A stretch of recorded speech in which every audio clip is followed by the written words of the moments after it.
आप देखिएगा कि अभी शायद माननीय मुख्यमंत्री जी को निकलना था, निकल पाए या नहीं निकले हमको नहीं पता, लेकिन कल से शायद निकलना था। उसके लिए माननीय मुख्यमंत्री जी को अपने ही जनता से संवाद करने के लिए 2 अरब 25 करोड़ 78 लाख रुपए खर्च करने हैं 15 दिन में। आप बताओ कौन ऐसा मुख्यमंत्री है जो अपने ही जनता से मिलने के लिए, बात करने के लिए उसको जरूरत है 2 अरब की 25 करोड़ 78 लाख की। इतना खर्चीले मुख्यमंत्री है। कहते हैं बिहार है, गरीब राज्य है। गरीब राज्य के मुख्यमंत्री के एक 15 दिन की यात्रा के लिए आप 2 अरब 25 करोड़ 78 लाख रुपए खर्च करोगे। 2 अरब 25 करोड़ 78 लाख में कितना लोगों का काम हो जाएगा, क्या क्या नहीं बन सकता उसमें, कितने लोगों की समस्या समाधान हो सकती है। और किस बात की यात्रा, केवल अधिकारियों की लूट की छूट की यात्रा। नमस्कार, न्यूज फाउंडेशन देख रहे हैं और मैं हूं आपके साथ रंजन सिंह। नेता प्रतिपक्ष तेजस्वी यादव के चौथे चरण की यात्रा चल रही है और आज सहरसा में तेजस्वी यादव ने पत्रकारों से बातचीत करते हुए मुख्यमंत्री नीतीश कुमार की यात्रा को लेकर बड़ी बात कही। उन्होंने मुख्यमंत्री नीतीश कुमार यात्रा पर निकलने वाले थे, पता नहीं निकले या नहीं निकले, इस बात की जानकारी हमें नहीं है, लेकिन जिस तरीके से हम लोगों से मुलाकात कर रहे हैं और जो भी समस्याएं लोगों से हमें मिल रही है उसको लेकर ही हम जो है वो आगे की बात कर रहे हैं और घोषणा भी कर रहे हैं। चाहे 2 यूनिट फ्री बिजली हो या फिर 2500 रुपये माई बहन मान योजना हो या फिर वृद्धा पेंशन बढ़ाने की बात हो, तो तमाम चीजों को लेकर जो है वो हम लोग बातचीत कर रहे हैं और घोषणा भी कर रहे हैं। तेजस्वी यादव की इस घोषणा से कहीं ना कहीं बेचैनी जरूर है, लेकिन सहरसा में किस तरीके से तेजस्वी यादव ने अपनी बातों को रखा है और क्या कुछ कहा है आप खुद सुनिए। देखिए, चौथे चरण का हम लोगों का कार्यक्रम है और इस कार्यक्रम का नाम आप सब लोगों को बता दें, कार्यकर्ता संवाद, कार्यकर्ता दर्शन सह संवाद कार्यक्रम है। और चौथे चरण में कोसी का इलाका, सीमांचल का इलाका, हर जिले में हम लोग दौरा करेंगे और इसी के तहत हम लोग जो हैं आज सहरसा आए हैं। सहरसा में जो हमारे पार्टी के जितने हमारे वर्कर हैं, पंचायत अध्यक्ष हों या ब्लॉक के हों या प्रखंड पंचायत से लेकर के बूथ स्तर के जो हमारे कार्यकर्ता हैं, उन सब लोगों से संवाद होगी। मकसद है कि पार्टी के संगठन को हम किस प्रकार से मजबूत करें और पार्टी का किस प्रकार से विस्तार करें। और कई खामियां जो होती हैं, कई समस्याएं जो होती हैं, जमीनी स्तर पे जो जुड़े हुए कार्यकर्ता जो रहते हैं उनको पता होता है, इसलिए अलग अलग पंचायत, अलग अलग ब्लॉक, विधानसभा वाइज जो समस्याएं हैं उसका भी हम लोगों को पता चलता है कि क्या उस प्रखंड में क्या समस्याएं हैं। तो ये कार्यक्रम जो है पूरे बिहार में होना है। इसी के तहत जो है आज हम लोग जो है सुपौल से हम लोगों की शुरुआत हुई थी चौथे चरण की और आज सहरसा पहुंचे हैं। कल मधेपुरा में कार्यक्रम होना है और उसके आगे भी बाकी के जो जिले हैं सीमांचल और कोसी के, वहाँ कार्यक्रम होगा।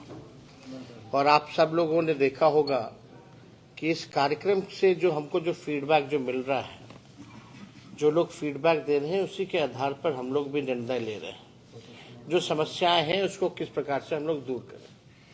इन्हीं कार्यकर्ताओं के फीडबैक के तहत जो गांवों में, ग्रामीणों में जो लोग रहते हैं, उनकी क्या समस्या है उसका उजागर होता है। और इसी के तहत हम लोगों ने देखा कि बेरोजगारी हो, महंगाई हो, गरीबी हो, ये तो अहम मुद्दा है, लेकिन इसके निदान के लिए हम लोग क्या करें। जनता की भी अपेक्षा होती है, चाहते हैं कि भाई आप क्या कीजिएगा, ये इसको सॉल्व कैसे कीजिएगा, समाधान कैसे कीजिएगा। महिलाएं जो हैं खासतौर पे महंगाई से त्रस्त हो चुकी हैं, जो कमर तोड़ महंगाई एनडीए की सरकार ने लाया है, आप देखिएगा लोग परेशान हैं इससे। इसी के तहत हम लोगों ने निर्णय लिया कि अगर हम लोगों की सरकार बनती है तो माई बहन मान योजना के तहत 2500 रुपये सीधे खाते में हम लोग डालने का काम करेंगे। और 1 साल 1 महीने सरकार के 1 महीने के अंदर ही जो है इसको लागू किया जाएगा। महिलाएं जो हैं, आप देखते होंगे कितना अपना मन मार करके रहती है, अपने पसंद का खा नहीं पाती है, अपने पसंद का सामग्री खरीदारी नहीं कर पाती है, क्योंकि महंगाई इतनी ज़्यादा है, समस्या बहुत ज़्यादा है। तो इसलिए हम लोगों ने ये महत्वपूर्ण योजना जो है लागू करने का ऐलान किया है जब हमारी सरकार बनेगी। इसी के तहत हम लोगों को पता चला कि भाई बिजली के बिल से लोग परेशान हैं, स्मार्ट मीटर से लोग परेशान हैं। उसके लिए भी हम लोगों ने घोषणा किया कि सरकार बनेगी तो 200 यूनिट फ्री में बिजली जो है बिहार के लोगों को हम लोग दिलवाने का काम करेंगे। अब गांव देहात में जाइए तो महिलाओं की बड़ी एक समस्या एक और है, वृद्धा लोग जो है उनकी समस्या है, विकलांग जो है हमारे भाई दिव्यांग जो है उनकी अलग समस्या है। तो जो सामाजिक सुरक्षा पेंशन जो मिलता है और उसके साथ ही साथ जो वृद्धा पेंशन जो मिलता है, बगल के झारखंड के राज्य में 1000 रुपए है, यहाँ 400 रुपए है। तो हम लोगों ने ऐलान उसके लिए भी किया कि सामाजिक सुरक्षा पेंशन या वृद्धा पेंशन उसको हम लोग 400 से 1500 रुपए जो है हम लोग करेंगे। और लगातार हम लोग जो है घूम रहे हैं। सरकार नाम की जो कोई चीज जो है बिहार में नहीं है। छात्र नौजवान सब लाठी खा रहा है, पेपर लीक हो जा रहा है। हम लोगों ने सरकार में 3 महीने में 5 लाख नौकरियां दी। तो नीतीश कुमार जी उस समय कहते थे 20 में कि असंभव है नौकरी देना, लेकिन जब 17 महीने हम लोग सरकार में आए तो उसी को हम लोग असंभव को संभव करने का काम किया। आज सरकार में डबल इंजन की सरकार है, विशेष राज्य का दर्जा हो या बिहार की प्रगति के लिए माननीय मुख्यमंत्री जी के पास कोई विजन नहीं रह गया। इस मौजूदा सरकार के पास कोई रोड मैप नहीं है कि हम बिहार को अव्वल राज्यों में कैसे ले जाएं, बिहार को कैसे आगे बढ़ाएं। आप देखिएगा ये लोग नकलची लोग हैं। ये लोग जो है तेजस्वी के जो खींची जो लकीर है उस पर ही बात करेंगे। अब जब हम नौकरी की बात कर रहे हैं, नौकरी हम लोगों ने दिया तो अब मुख्यमंत्री कहते हैं हम भी 20 लाख नौकरी देंगे। ठीक है, अच्छी बात है, लेकिन आप तो वही काम कर रहे जो तेजस्वी कह रहा था पहले, जो किया है।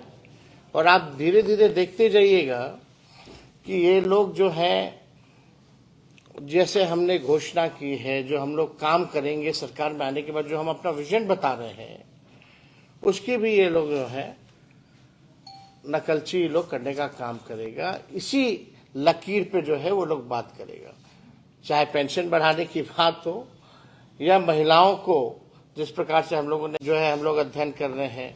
हम लोग जो है बेरोजगारी भत्ता को लेकर के भी हम लोग जो है अध्ययन कर रहे हैं कि किस प्रकार से जो है लोगों को हम लोग राहत दिलाने का काम करें। आप देखिएगा कि अभी शायद माननीय मुख्यमंत्री जी को निकलना था, निकल पाए या नहीं निकले हमको नहीं पता, लेकिन कल से शायद निकलना था। उसके लिए माननीय मुख्यमंत्री जी को अपने ही जनता से संवाद करने के लिए 2 अरब 25 करोड़ 78 लाख रुपए खर्च करने हैं 15 दिन में।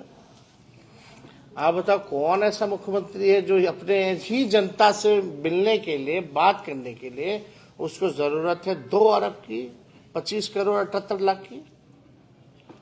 इतना खर्चीले मुख्यमंत्री कहते हैं बिहार है गरीब राज्य है। गरीब राज्य के मुख्यमंत्री के एक 15 दिन की यात्रा के लिए आप 2 अरब 25 करोड़ 78 लाख रुपए खर्च करोगे। 2 अरब 25 करोड़ 78 लाख में कितना लोगों का काम हो जाएगा, क्या क्या नहीं बन सकता उसमें, कितने लोगों की समस्या समाधान हो सकती है। और किस बात की यात्रा, केवल अधिकारियों की लूट की छूट की यात्रा। इसीलिए निकलना चाहते हैं ताकि भ्रष्टाचार हो। आज थाना ब्लॉक कहीं चले जाइए, बिना घूस लिए हुए कोई काम नहीं हो पाता। तो हम सब लोग जो है सारी समस्याओं को भी जान रहे हैं, अपने पार्टी के संगठन को भी मजबूत करने में लगे हैं। और मुझे पूरा विश्वास है कि बिहार की जनता जो है हम लोगों को आशीर्वाद देगी, एक मौका देगी ताकि बिहार को हम लोग अव्वल राज्यों में ले जाएं। और कोई सवाल अगर आप लोगों का होगा तो आप लोग पूछ सकते हैं। सर, कल संसद में 1 नेशन 1 इलेक्शन बिल पास हो सकता है, क्या कहेंगे उसके लिए? बिहार में पहले एक फेज में तो चुनाव करा लें। जो इलेक्शन कमीशन बाय इलेक्शन जो है वो एक फेज में एक दिन नहीं करा सकता, तो ये बेकार की बात है। आप लोगों ने भी देखा कि यूपी का डेट बदल दिया गया था बाय इलेक्शन का। तो ये देखिए, कहा जा रहा है कि भाई बड़ा खर्च होता है, ये होता है।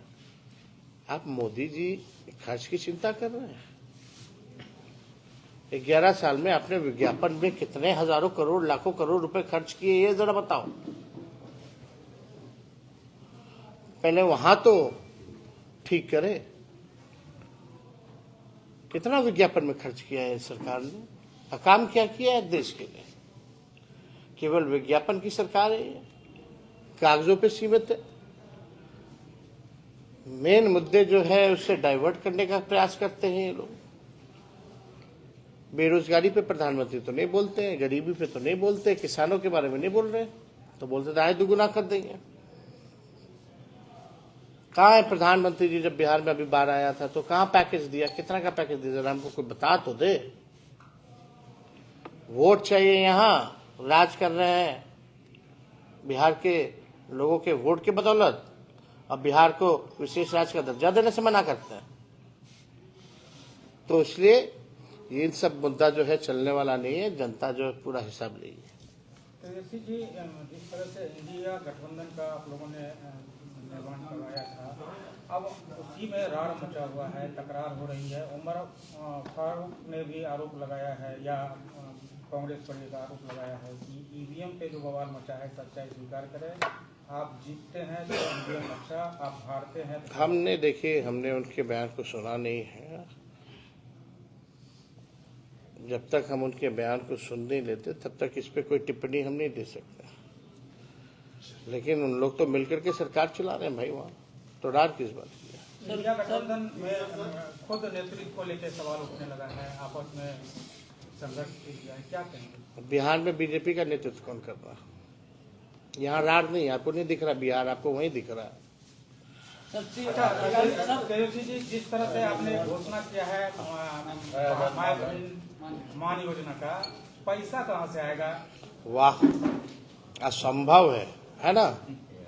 यही बोला जाता था, कहाँ से हम दे दिए 5 लाख नौकरी और 3 लाख प्रक्रियाधीन जो बीपीएससी में अभी परीक्षा चल रहा है, जरा बताइए तो। पैसा है नहीं। अरे इच्छा शक्ति होनी चाहिए, कोई कार्य मुश्किल थोड़ी है। मुख्यमंत्री यात्रा पर निकल रहे 2 अरब, आप नहीं पूछे कहाँ से पैसा आ रहा है? 15 दिन में खर्च कीजिएगा 2 अरब 25 करोड़ 78 लाख रुपया। अरे भाई, हम लोग कोई भी बात करते हैं तो तेजस्वी की उम्र कच्ची है, लेकिन तेजस्वी की जुबान कच्ची नहीं है। हम लोग अध्ययन करते हैं साइंटिफिक तौर पे, जो प्रैक्टिकल है, जो इम्प्लीमेंटेशन जिसका हो सकता है, वही बात हम लोग कर रहे हैं। उसमें अलग क्या है? सर, आगामी विधानसभा चुनाव से पहले जो कांग्रेस ने सीट शेयरिंग को लेकर सवाल उठाया और कांग्रेस के अभी कोई देखो भाई, अभी 70 सीटें, अरे भाई अभी कोई ऑफिशियल चर्चा इस पे हुई नहीं है। अब कौन क्या बोलता है उससे क्या मतलब है भाई? आप लोग तो किसी को भी नेता बना देते हैं, जिसको हम भी नहीं पहचानते हैं, ना कोई पहचानता है बिहार के राजनीति में। उसकी बात को आप लोग ला करके सवाल पूछ रहे हो, जिसका खुद तय नहीं कर सकता। Who is the decision maker in Congress? जो डिसीजन मेकर है उसकी बात होनी चाहिए ना। चलिए।